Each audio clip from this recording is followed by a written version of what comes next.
Over the last couple of years, I've spent about 6 months of my life on long distance trails, through hikes, long distance paths, whatever you may call them. This is where it's all sort of pinnacled.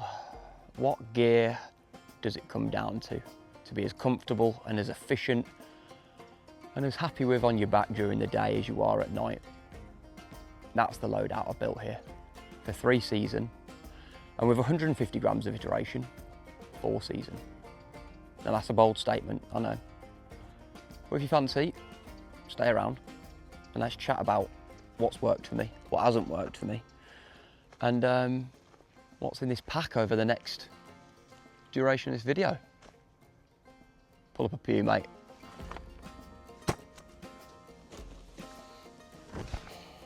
Let's get on with it, shall we? That'll do. Right, this is the pack, and it is from Atompacks. Now, Atompacks are an English-made ultralight backpacking company, and this bad boy is their smallest of the range for outdoor gear. Now, this bad boy is off the shelf. You will have seen me talk previously about custom packs where you can change each of these panels individually, red, greens, blacks, whites, changing all sorts of different features about them. The website is an awesome place to go and play and design your pack at a custom level. But this one, this baby, she's an OG. She's sleek, she's off the shelf, and she's good to go. She's a 30 litre that honestly I've fallen in love with. But Jake, 30 litres is so small. How would you get, and I'm making a bold statement here from my time in Arizona and realised what I actually need to take on trail, and with a maximum of a sort of 4-day food carry. This backpack, with the addition of something I'll show you later, that's only going to add 150 grams, is a 4-season UK ultralight backpacking setup. Look at it, tiny, look at that. Now, I've actually had in past people say, yeah, anyone can fill a backpack with pillows, mate. But you can see it right now. I will empty it in front of you and show you the contents of how to make yourself this 4-season ultralight pack. But honestly, mate, this has been a long time coming. This is my knowledge now, over 3,000 miles of hiking trails, pinnacled into one backpack of what I personally want to and would and will carry over my trails to come. I've dialed it in. My market research has been there over all these miles, and this now is my go-to, and it's going to be my loadout for 2025 and beyond.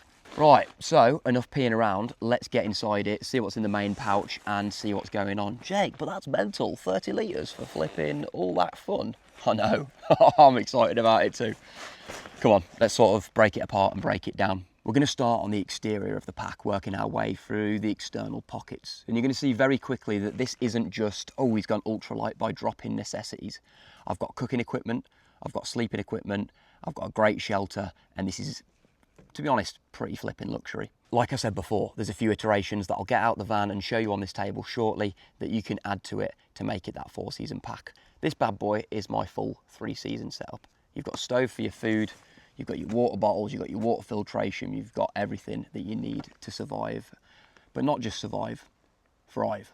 Let's get onto the outside. First things first, let's talk about water bottles. These are the same ones I always use. The equivalent in the United States is the smart water bottles. These are a litre, and for UK hiking, I don't carry any more than 2. The reason being, hello, you want some water? Come on. Come on. Yeah, you needed a bit of that, didn't you? I don't carry any more than 2 litres on UK trails. I might push it to 3 if you're on somewhere where you're struggling with a little bit more water. But because of how light the pack is, you can reasonably get a good 10 miles very quickly, and you're not going to drink any more than 2 litres there. Boy, please, yeah, he's down. Okay, we can carry on. Good boy.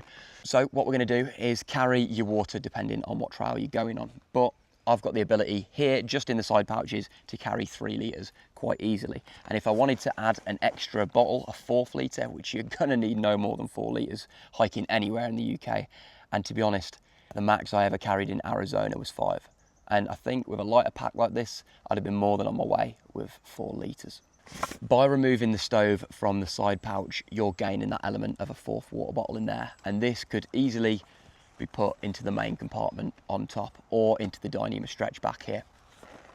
I quickly want to talk about this pot because it has become a real game changer for me, honestly, since I got it. I actually bought it for the Land's End to Johnny Groats hike, and I was a bit dubious about the money that you've got to pay for it. They are about £100, and it's by Vargo Titanium, I think the company's called, yeah. And this is the bot pot. I believe it's 900 ml, although if you fill it right to the top, that'll be 1000 ml, so it's a litre. This is no ordinary titanium pot that you might use usually. It works great with one of a water bottle in these side pouches that you've got on the side of the Atompacks, which are 1.5 litres by the way. And it's got a screw lid on the top of it. Now, that is pretty revolutionary for me. It was at the time anyway. I've kind of got used to it now and forget how flipping cool it is. But you take the screw lid off, and that just gives you the ability of having a cold soaking jar at the same time as having a titanium pot to cook yourself a big meal. And I want to emphasize on big meal. If you're carrying this pack for more than a week, 2 weeks, that hiker hunger is really going to start to kick in. When you get a couple of months into a trail, maybe it'd be a month, maybe it'd be less, maybe it'd be longer, you're going to really start to want that grub down you. A favourite speciality of mine is the instant mash, the Idaho stuff that you can get from Tesco or Walmart over in the States. And you boil your water with your stove that I've got here, I'll talk about that in a second. You boil your water in the bottom, you chuck your instant mash in, you add a tuna sachet to it, which is easier in the States because they've got the like sort of tinfoil sachets of tuna you just chuck in. I think you can get them here in the UK, John West ones. I don't know if they've got any spices and stuff like that in. I'm yet to suss it out, but I've been tipped off. And you can do those in there. These sort of 300 to 400 ml pots don't quite cut the crumble. So you want a bigger one like this. A litre is perfect. A lot of people go for wider pots, but I opted for it, like I say, to get it in the side pouch. Now, the added element of having the lid screw on, with a waterproof seal, I might add. When I wake up in the morning, I'm not absolutely starving. Most of the time, I'll just have a little bar, get out on the trail, get moving, get out of Dodge quick AF. But the night before, I was proactive. What I do is chuck maybe a couple of sachets of Quaker oats into the bottom of this, 2 sachets if I'm feeling a little bit peckish the night before, knowing that I'm going to want it in the morning. I'll chuck a couple of sachets in there, top it off with water. The next morning, you've got your overnight oats. Later in the morning, maybe 9 to 10 o'clock, I'll pull over, grab those, cold soaked, and you're good to go. Having the screw lid has stopped you from chucking oats all over your backpack and leaving a breadcrumb of trails for the bears to follow you in, or mice if you're in the UK. It just gives you that ability to carry your food while cold soaking. And I can do a video on that as well about cold soaking if you like. Moving on to this little Dyneema pouch I've got here from, I bought it off eBay. I can't remember the name of the company, but I'll tag it down below. And first thing out the top there, I've got the little miniature BRS stove, the go-to 12, 15 quid jobby off Amazon, mate. Cheap as chips, light as anything. I think they're about 18 grams. And, you know, it's never let me down. I've never had a problem with that. It's great. And you can see that there. Following inside there, I've just got a small Jetball gas canister. This is the 4-season 100 gram small gas. Now, if you sort of look after that, that'll last you a good week, a solid week, man. And that's making like your sort of pre-boiled rice meals as well, where they do take a little bit of a while. Good bit of gear that is. And you know, you've got the added weight there. In the UK, I don't tend to bother because food's so readily accessible. I tend to chin the gas stove off. I did on Lee Jog by the end of it. I didn't carry it, I just carried the tin itself, but you could go lighter than that with a soup jar or a peanut butter jar, something like that for cold soaking, which I would do on further notice in the UK. Bear in mind, removal of a stove costs you more money. Now that's a bold statement to make, but from personal experience, if you have a stove, you'll eat stuff like instant mash, noodles, the cheaper stuff that you can get for a couple of cents, a couple of pence at the local convenience store or corner shop. Keep it cheap, you're keeping lean, you're keeping mean, you're keeping the miles in. But you are not suffering. You can take your freeze-dried meals if you want to. That's that pouch covered. In this pouch, I've got my 2 hiking poles. These are the Faisan Compact Ultralights, I believe they're called, and they weigh in at 158 grams a piece. I've had those for every trail I've ever hiked, minus the first one I ever hiked, and they've been absolutely brilliant. I think they say they're the world's lightest on. I think someone's just come out and beat them, but I personally love them, never had a drama with them. And actually, I have. Sometimes they get stuck together. One of them gets stuck in there. I haven't had that happen to me in a very long time because I keep them well oiled. And I say well oiled, twice a year. Bi-yearly, I'll rub a little bit of WD or olive oil on the insides of the poles just to stop them from oxidising and attaching to each other. Then having me to get the Leatherman out and undo them with the pliers. That's those two pouches. Of course, she's getting lighter and lighter as we go. In the Dyneema stretch on the back here, there's two options on the Atompacks website, Dyneema stretch or bullet netting. I've been a very keen fan of the bullet netting. It gives you an extra 5 litres of capacity onto the pack, and you can see your stuff from the outside. So if you want to root around for your spork, your pegs, or whatever it is you need, then you don't need to sort of bugger around trying to figure out what's where. The benefits of this bad boy: you're not going to get it caught on stuff like trees and barbed wire fences or whatever you might get it caught on. Now the benefit is that it is a lot more durable. Like I say, it's not going to get caught on stuff, but it is a harder wearing material, the same as the stretch pouch on the bottom. Let's dig into there, shall we? On the actual elastic that sits on the back, which you can use to hang your gear off, like your tarp or your tent or your quilt, may it be, if you get a nice little bit of weather and it got damp the night before.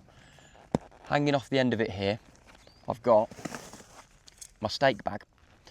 I always seem to lose this stake bag, so this is my new innovation. Attach it to that and just get my pegs out all as a oneer directly at the same time.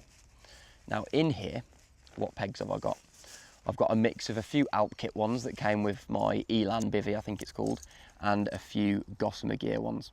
This is a tarp setup, so I've got 4, 5, 6, 7, 8. I could get away with 6 with the setup that I've currently got, but I went for 8 because it gives me an extra 2 guy out points that if the weather does turn sideways, I'm going to be all right. And for the extra 10 grams a piece, I thought it best to take the extra 2 pegs. Next, this isn't where this would usually live, but this is the Sawyer Squeeze. It's not the micro, it's not the mini, it's the Squeeze.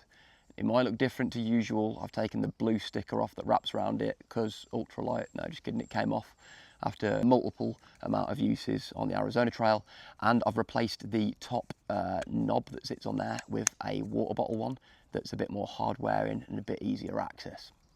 This usually sits, once one of these has had its first dunk in a foreign body of water, on top of the bottle, and that just stays there in the side pouch. I don't put this on, especially on a UK trail, until one of these bottles has been dunked, because you might spend 100 or 200 miles without even having to put this into a water source because you can resupply at a pub, a store, or wherever. So don't make your bottle contaminated by putting that on straight out the bat. You can always bin the lid or keep it for water carrying at a later date. It's up to you. That is where I keep my hydration tabs. Now, these are ones from America, but I usually, over in the UK, use these ones are from Walmart, but in the UK, I usually use the CIS hydration tabs.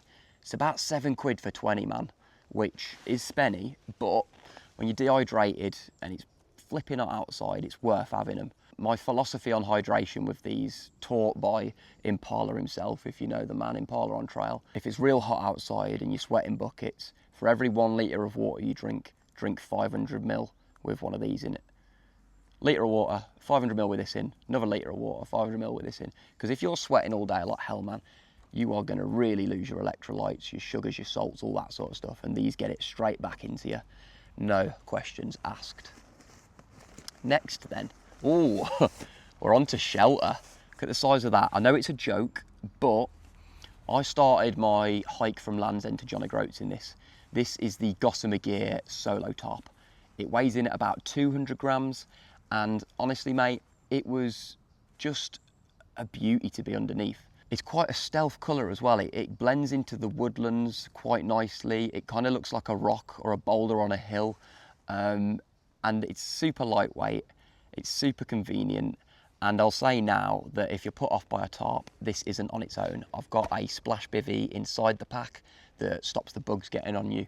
And a combination of those together is about 390 grams.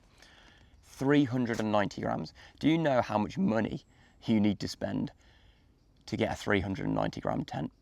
It's going to cost you about £700 to £900 in the UK, and it's going to cost you maybe the same in dollars in the US. This, I think, is about $100, and the bivy is about $100. If there's a night where you don't need the bivy, you're out in the open, under that, you're really connected to nature. And if you haven't tried tarp camping, just give it a go, man. It's a great setup.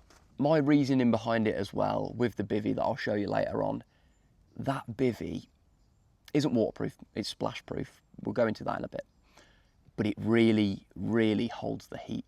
It gives you 5 degrees easily, and that's Celsius, 5 degrees Celsius extra compared to just being out in the open in your bag. Now, most of these ultralight tents, the Gossamer Gear, the One, the Atompacks, the Plex Solo, any of them, your Durstons, you are out in the elements, you've got a draft coming underneath. With the bivy, you don't have the draft, you lose that aspect entirely. You do, however, lose your personal bubble and get dressed space, so that's all food for thought. But I would suggest to anyone, try a tarp. Oi, keep the noise down there, boy. He was just kicking off a minute ago, having little nightmares, I think. It's all right, boy. Back into the bag of goodies. I swapped Polycro out in the desert for Tyvek. Tyvek usually is used as a vapor barrier. So when you've got your wooden beams that sit around, you see a house that isn't cladded, they staple that to the outside and then board the outside. It works as a breathable water barrier. I cut that to size in the desert because it's thicker, yet heavier than this. The reason I wanted it heavier and thicker in the desert is because everything's trying to poke, stab and kill you. This is what I use for UK hiking, but I think you could get away with this as well because I've got the bivy in the desert climates. Very light, very usable. Or if you are using a tent setup like we mentioned before, then the inside of the tank after a wet night the night before, you haven't managed to get your tent dry, might still be damp by the time it comes round to the next evening. I've laid that down on the inside, protected all my gear from that. Get a dry day, dry it all out, good to go, move on, crack on. Now, this is my waterproof jacket. It is from Montane, it is red, it is Gore-Tex Packlight Plus. I did have it leak on me in the past, maybe it was because of overuse, but I've since sprayed it with Gore-Tex like reprotection and it is working absolutely dandily. I wish I'd took this to Arizona. It's heavier than the Frog Tog that I took, but there was severe mountain sections where we were down to -4, it snowed a lot, it rained a lot, and it was pretty miserable in a Frog Tog. This really straps your face in, gets you quite comfortable, gets you quite away from the elements, and I'd have took this for the extra weight that it takes. And obviously, that's the desert, so this becomes a no-brainer for a half-decent waterproof jacket in the UK, where it always flipping pees down. Next, you might have seen these before. If you haven't, people tend to go, and I'm presuming for price, they go for the dancing pants, the warm-up pants, or whatever it is that ballerinas wear. These are ultralight, waterproof, Montane again, like backcountry running pants, fell running, ultras. They're basically just a lightweight running waterproof pant. They're windproof, they keep you warm. If it's a cold night and you're dry and you chuck these on, oh, they saved my life so many times in Arizona where I'd gone to sleep cold, but I wasn't wet, these weren't wet, and I chucked them on. And oh, just wearing your waterproofs, man, that's such a tip. If they're dry, don't do it if you're wet. If they're dry and it's a cold night, chuck your waterproofs on in your flipping sleeping bag, quilt, whatever your preferred method, because it is a game changer. You may wake up in the middle of the night with a bit of a sweat on though, so be prepared to do that and delayer. But these Montane trousers, they're pretty much see-through, which is the only problem. On long distance hikes, there's been a few times where I've had to do laundry and I'm cutting round in these, and people are looking at me thinking I can see the outline of something I don't want to see the outline of. There's no else in there. That's the Dyneema Stretch empty. She's good as gold. The only pouch is, I was lying. A spork's just fallen out. This trusty git I've had for a very long time. It's by Wild Camping International. Long-handled spork, got the little divots at the end, so it's a spork rather than a spoon. Just great, man. Getting into all sorts. Ergonomic on the roof of the mouth, all that pish. You got to think about it, man, when that's your only type of culinary experience for 3-4 months at a time. Or up to 6 if you're on the big boy trails. That's the back of the pack done. Let's move on to the straps at the front. Now these have their own pockets. Atompacks. This is a brilliant feature, man. I mean, you can choose on the custom packs to have these removed and opt for a wider sort of mesh fitted pocket. I don't know what they call them, but they'll sit on and you can chuck these in a little bit easier. These actually do. These litre water bottles do actually fit in these ones themselves as well. But I opt to have my phone in there because I can quickly get my phone out, check the maps. In the UK, I swear by the Hiker app. I'll drop the link down below for that. There's all sorts on there. Trails you've never even heard of for hiking in the UK. Out in the States, because of the amount of people that use it and for water caches and info, it was quite dangerous in the desert. So as much information that you can get on water and water sources and whether they've dried up or not it was just so necessary. So I used Far Out or Gut Hook, and it just meant that people in front of me that I passed, yo dude, can you, if you're heading in front of me, just chuck something on Gut Hook, and they could then send it back on open messages so everyone can see it. You can do that on Hiker too. It's just there was more people readily available in using that app out there, so that's why I used it. But Hiker, I've got a current discount on that as well. So if you want to use that in your UK hiking, it's brilliant. Historic maps, the most up-to-date maps you can get, 3D mapping, Hiker's got it all, man. Check it down below. I've got a discount code on there, and you can look at it for yourself. Now, these front pouches, like I say, phone, great. I can have other bits and bobs under there. This side, toothbrush. Yeah, Jay, but you're going to get dust and rain and everything over it. I mean, I used to keep it inside my pack, but now I'm just get up on a morning and I'm like, oh, I've got to brush my teeth and I'm already hiking. I just flip in, just do it like that on the trail, man, as you go. Dig a little hole quickly on the side, spit it out. Baby toothpaste, good as gold. Longer trails, just take a big one, mate, to be honest. So don't bother with the little ones, because if you're going for a week, take that. If you're going on a bigger trail, just take a big one and resupply and change it when you do. That's a Colgate Turtle one. My head torch, this is the Petzl Bindi. Absolutely class. In the sort of places like the UK, if you're hiking in the summer, 9 times out of 10 you're not even going to need your head torch because it don't get dark till 11 o'clock at night and it's flipping light at 4 in the morning, so you don't bother. But that thing's great, it's lightweight, yeah, it's got a string. You could just get one that clips on the front of your cap, man, to be honest, and go a little bit lighter, but you know, it's up to you. I just enjoy that, and it's the one I've got, so I use it. Apple headphones, direct ones, wired, because I don't want to have to charge earphones as well as everything else I've got to charge. There's nothing else in there apart, because I couldn't find it because I've lost it. I've got another like 6 or 7 in there. Burt's Bees. I always use Burt's Bees chapstick, and I keep it in that pouch too. This is like my little accessible, got everything in there. The honey one, I love it. It's so nice. And there's like a raspberry one as well that's proper nice. And they're all like organic, fresh, nice, good, juicy stuff. Just take my phone out of there, make it a little lighter. See, that, I don't like having to strain my eyes on trail. It's a big phone, but it also holds battery for longer. I used to have an iPhone mini. I was charging it all the time. I wouldn't get through a full day without having to charge the thing, which was a little bit annoying. Of course, she's flipping light now, boys and girls. She's light as out. Let's delve into the main pouch. On top there, I've got a strap that goes over if you wanted to walk out of town with an extra bag of crisps on the back, or you want to tie your flipping tent on there as you're walking and let it flail like Batman chasing whoever, then you're good to go. This unrolls, unclips, unbuttons, and we're in. Straight in the front door, kicking in the door with the 4-4. First things first, in there is this waterproof bag. This is, I say it's not a reusable one, but I've used one of these for up to 3 months and it survived. Well, apart from a few holes, but I wasn't too arsed. Who's this by? Bacofoil. Got it off Amazon, big box of them, about 50 of them in a box, about 12 quid. They're strong, they're durable, they're great for putting all your gubbins in, and they're 100% waterproof. I'll probably swap this out for something DCF at some point, just to be a little bit more sustainable, because I do feel a bit crap about sort of going through 4 or 5 of these a year.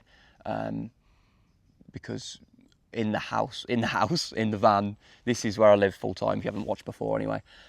So in the van, I don't tend to use plastic like this. We use greaseproof paper to wrap stuff up and put it in the freezer and all that sort of stuff. So it's just trying to reduce your plastic, man. Let's dive into this quickly. We'll do quick fire. This is electrics and like other gubbins. First things first, ibuprofen. Good stuff, quick acting, Tesco's own. Gets you out of Dodge if you hurt yourself and you need to get into town. There's 8 in there, so you've got like a good day's worth of ibuprofen. Probably take more really if you're on a longer distance. I usually add like 3 or 4 packs of them. This is a little jar, a little plastic reusable tub of arnica salve. If you haven't heard of arnica, it's basically some sort of type of plant. It's like basically beeswax and arnica mixed into one, but beeswax sort of melt, or any sort of Vaseline would do you well. I put it on my feet, it gives them a waterproof sort of base, it helps repair and protect your feet from drying out and having dramas. You've got to look after your feet, man. My power bank, that's still got Jake written on it from Terrasol on the Arizona Trail at the start, if you know, you know. It is the Nightcore NB 20,000 Gen 3. It's chargeable by USB-C and output by USB-C only, but it does come with this little attachment here, which means you can input and output whatever you need to electric-wise into it. That thing is so light. This is my absolute favourite go-to of all-time power bank right now. Like, I used the Anker one for ages, 24,600. This is 20,000 and does better every time, every day of the week. Half the size, half the weight, absolutely love it. It's brilliant. And like I say, you do need that little gubbin extra, unless you're just using USB-C to USB-C everything. If you've got one of the new iPhones with the USB-C, or your Android, someone will point out in the comment, Android's had it for years, mate. Yeah, I know, you're right, boys, I can't even blame you. Split charger, that is so I can listen to my music through those headphones and charge my iPhone at the same time as listening to my music. If you're sat in a cafe for ages waiting for, or a bar or anywhere, waiting for your electrics to charge up, I want to be able to listen to my headphones while also having my phone charge. That is ideal for that. And for the grammage, totally worth it. Hack, mate. This is the charger for my watch. Now, it upsets me slightly that I have to carry an extra charger for this Sunto, and it is the Sunto Vertical Titanium Sapphire. The only thing that stops me being upset that I can't just charge it with USB-C and I have to have a separate charger, that this is absolutely game changer. I've never been one for wearing a watch. I've never even bothered, to be honest, mate. It wasn't really a sort of go-to. It weren't really on the radar for me.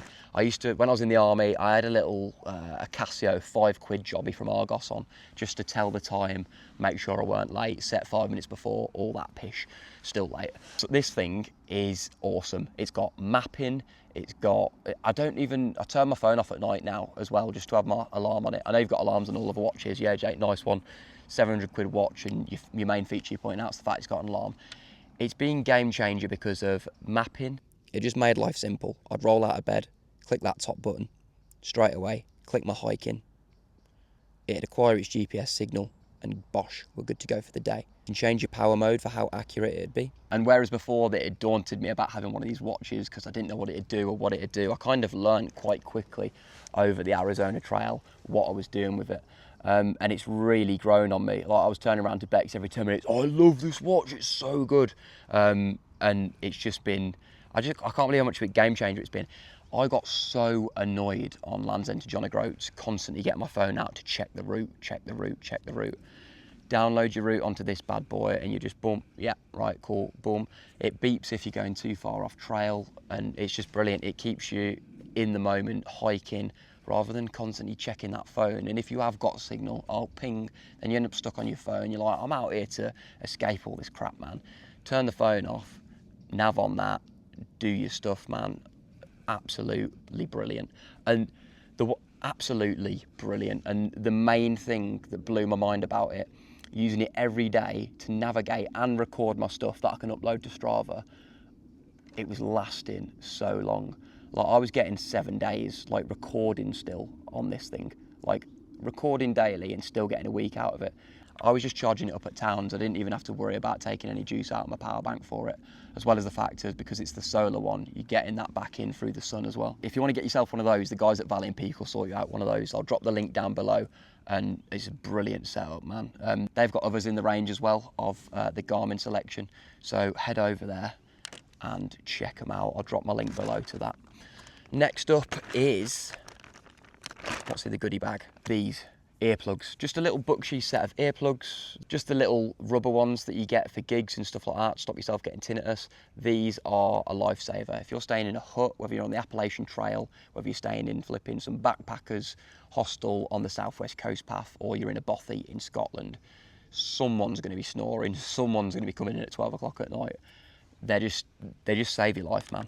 A USB-C to USB-C cable wall charger, which is a U-Green one, 70 watt iPhone lead. Don't get yourself one of these really short arse tiny ones, because you know what the problem is with those?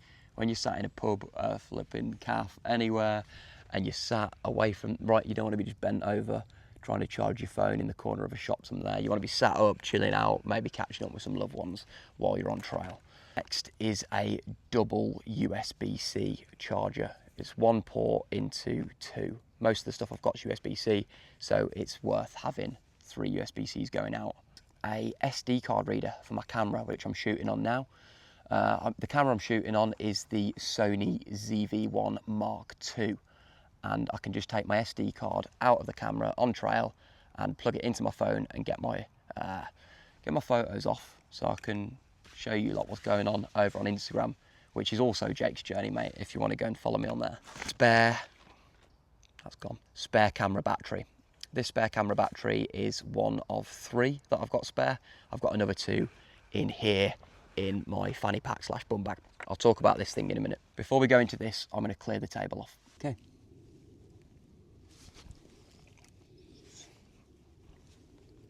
Right, all that's cleared up. Let's get into the main bulk, what's in the waterproof section of the pack.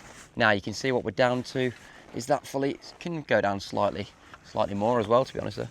First things first, inside here, I'm going to unclip a DCF 30 litre bag.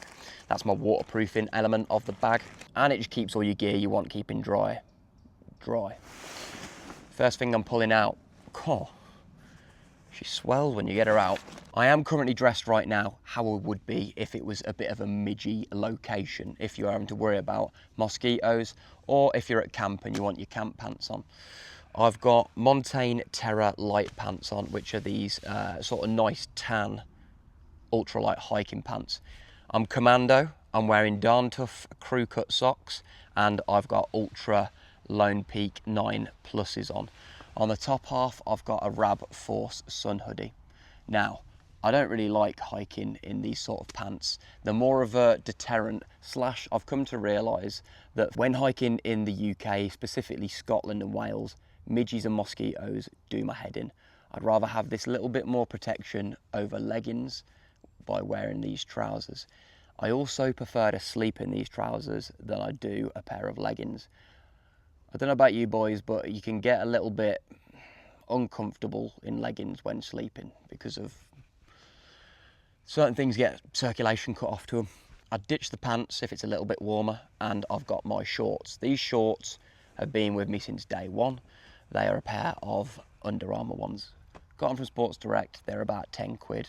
They've got about 3,000 miles on them, and they're starting to look awfully weathered, to be honest. But once they've got a bit of dirt in them, they look super hiker trash. So in here is a spare pair of socks, my one and only spare pair.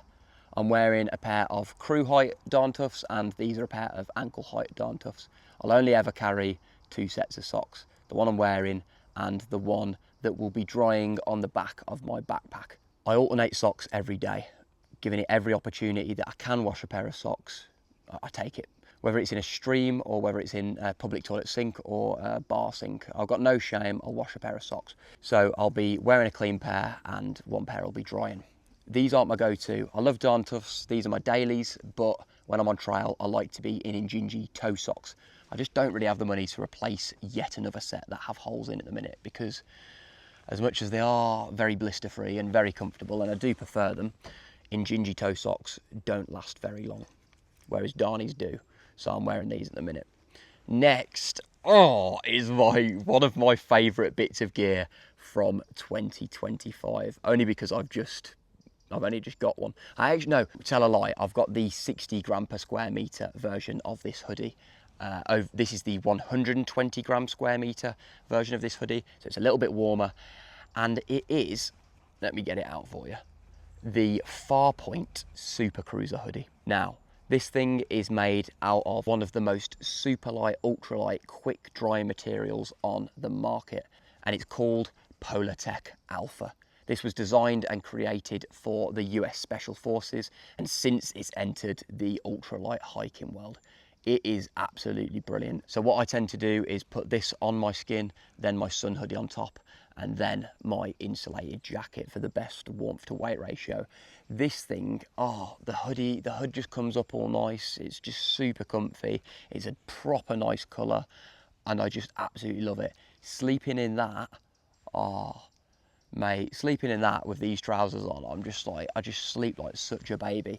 One of my favourite ever layers that I've ever owned. Like, it's in my top 10 gear of all time. I love that thing, and they do the matching trousers for it. That's by Farpoint, but if you're in the UK, you can get that on Valley and Peak again. I love it. Yeah, Valley and Peak, I'll leave the link below. Next is this is the sort of staple, isn't it, of the ultralight world. This is the Enlightened Equipment Torrid jacket. I've got it in the sort of grey and orange. This is basically my puffy, my sort of down jacket, although it's not down, it's synthetic insulation. Great for the UK because it's always raining, and synthetic insulation is warm when wet over down. So that thing is absolutely awesome. It's just, again, like that top, like these two paired together, it was -4 for days at a time on the Arizona Trail. Like nighttime, -4, I'm there like, oh no, it's gonna be cold tonight, I'm scared. I'd just chuck all these layers together with my waterproofs on if they weren't wet, and I'd just be chilling, all happy, all singing, all dancing. Yeah, that, a great bit of gear too. I don't think there's even a lighter synthetic jacket on the market that's got that warmth to weight ratio. It's brilliant. Synthetic all day long, baby, in the UK. Beanie, my beanie hat. This is just a little Vans one, like the brand Vans, what you wear, shoes, pumps. I got this from a skateboard shop in Palma because I lost my hat on the GR221, and I thought I'd replace it on the way home because I flew straight to Morocco to go and climb a fat mountain, and I would have been very cold without that. So yeah, it's just cheap and cheerful, but like it's a nice colour and it's comfortable, and I've just kept it around. There's lighter out there, but I just like that one. And then I've got my army buff, British Army issue buff. It's seen some serious use, and that's just in like a sort of khaki colour, and that just over your mouth when it's cold, over your nose if it's cold. Use it as a wet rag in the heat of the desert, or even just to keep the midges off your neck. All sorts, man. Yeah, it's great. Little pot cooking malarkey. Great stuff. And then that was all stored in this, which is a super fine midgie net. I'll link this below. If you go into Scotland, get this. Don't get a mosquito net. It won't work against the Scottish midge. This thing, you chuck it on and you're good as gold. If you don't want to get your bivy out, but you also want a bit of bug protection, just sleep with your cap on. Keeps the bugs off your face. Put your net on and you're laughing. And you can hike in this if they're really that bad. You're best putting your hoods up first. Put all your hoods up, put your cap on, put that over. You can sleep comfy and you ain't gonna have any dramas if you're open air. This is my splash bivy from Catabolic Gear. I think it weighs about 190, 200 grams. And it's basically just got a waterproof bottom, a sort of breathable top layer that's super ultralight, windproof, not waterproof, just splash resistant, hence splash bivy, and then a nice netted section over the head, which you can see there. It sort of zips up, but comes down about halfway down your body, so you can zip it open, sleep with it open, just to give you a bit of side wind protection. It pins up to the toe end and head end of my tarp, and it just keeps you protected. I used this for the first month, 6 weeks on Land's End to John O'Groats. I wish I'd kept it and the tarp for its entirety. I would have 100% preferred to have taken this on the Arizona Trail. My quilt. Now, my quilt is from Enlightened Equipment, and I believe it is the Apex quilt. I'll link it below. Valley & Peak also sell this to you UK guys, so you don't have to pay the import taxes. And Enlightened Equipment, if you don't know anything about quilts, basically it's a sleeping bag without the hood, and it doesn't have a zip. The sort of ideology behind it is you don't need all that material behind your back because your pad's providing the warmth, and all that material is just going to be condensed anyway because you're lead on it. So they leave the back open and it straps around your sleeping pad. Your pad acts to keep the warm in, and this does the rest of the job. This is synthetic. I love synthetic quilts because, why? I live in a wet climate, and even in a dry climate, down personally I find lets me down a lot. Excuse the pun. Now, when I said to you before that this setup here is a 4-season UK winter, this probably wouldn't be the quilt that you'd use. -1 is probably teasing you a little bit. I am extremely comfortable on this quilt with a insulated pad at 0, just plus of maybe 2 degrees. Extremely comfortable, quite happily down to -1. Might wake up a little bit cold, but you're not going to have too many dramas. For the same weight, on the Arizona Trail, I carried a -6 down quilt, which was also from Valley & Peak, and that was the Sierra Designs -6 quilt, which I'll link down below as well. That thing was warm. -6, man, it was warm.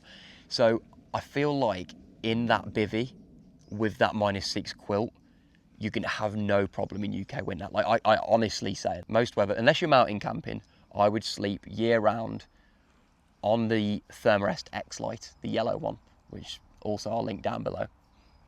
I would use that year round with that quilt, with the Sierra Designs quilt, and that bivy with the tarp over the top. The reason I don't add that any weight to that is because this is a synthetic -1 quilt, that's a -6 down quilt, they're the same weight. You're just swapping them in and out. It actually compressed down a lot smaller than this, to be honest. So your pack would look even smaller. If you're a cold sleeper, get that quilt instead of this one. Just take that instead, and you'll be at the same weight, but you'll have a -6 instead of a -1.